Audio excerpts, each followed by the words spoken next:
बहुत समय पहले की बात है। एक राजा को उपहार में किसी ने बाज के 2 बच्चे भेंट किए। वे बड़ी ही अच्छी नस्ल के थे और राजा ने कभी इससे पहले इतने शानदार बाज नहीं देखे थे। राजा ने उनकी देखभाल के लिए एक अनुभवी आदमी को नियुक्त कर दिया। जब कुछ महीने बीत गए तो राजा ने बाजों को देखने का मन बनाया और उस जगह पहुंच गए जहां उन्हें पाला जा रहा था। राजा ने देखा कि दोनों बाज काफी बड़े हो चुके थे और अब पहले से भी शानदार लग रहे थे। राजा ने बाजों की देखभाल कर रहे आदमी से कहा, मैं इनकी उड़ान देखना चाहता हूँ, तुम इन्हें उड़ने का इशारा करो।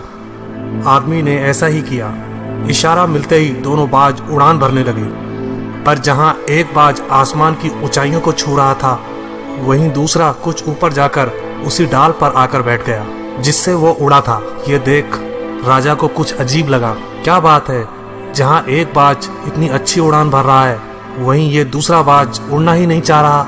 राजा ने सवाल किया, जी हुजूर, इस बाज के साथ शुरू से यही समस्या है, वो इस डाल को छोड़ता ही नहीं। राजा को दोनों ही बाज प्रिय थे और वो दूसरे बाज को भी उसी तरह उड़ना देखना चाहते थे। अगले दिन पूरे राज्य में ऐलान कर दिया गया, जो व्यक्ति इस बाज को ऊंचा उड़ाने में कामयाब होगा उसे ढेरों इनाम दिया जाएगा। फिर क्या था, एक से एक विद्वान आए और बाज को उड़ाने का प्रयास करने लगे, पर हफ्तों बीत जाने के बाद भी बाज का वही हाल था। वो थोड़ा सा उड़ता और वापस उसी डाल पर आकर बैठ जाता। फिर एक दिन कुछ अनोखा हुआ।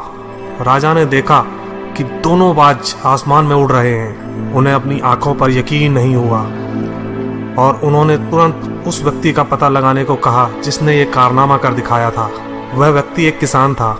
अगले दिन वह दरबार में हाजिर हुआ। उसे इनाम में स्वर्ण मुद्राएं भेंट करने के बाद राजा ने कहा, मैं तुमसे प्रसन्न हूँ, बस तुम इतना बताओ कि जो काम बड़े बड़े विद्वान नहीं कर पाए वो तुमने कैसे कर दिखाया। मालिक, मैं तो एक साधारण सा किसान हूँ, मैं ज्ञान की ज्यादा बातें नहीं जानता। मैंने तो बस वो डाल काट दी जिस पर बैठने का बाज आदी हो चुका था, और जब वो डाल ही नहीं रही तो वो भी अपने साथी के साथ ऊपर उड़ने लगा।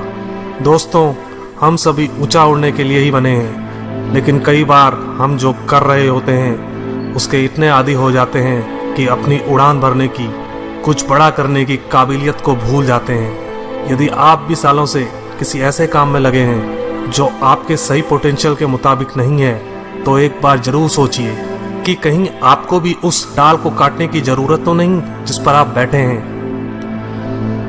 धन्यवाद दोस्तों।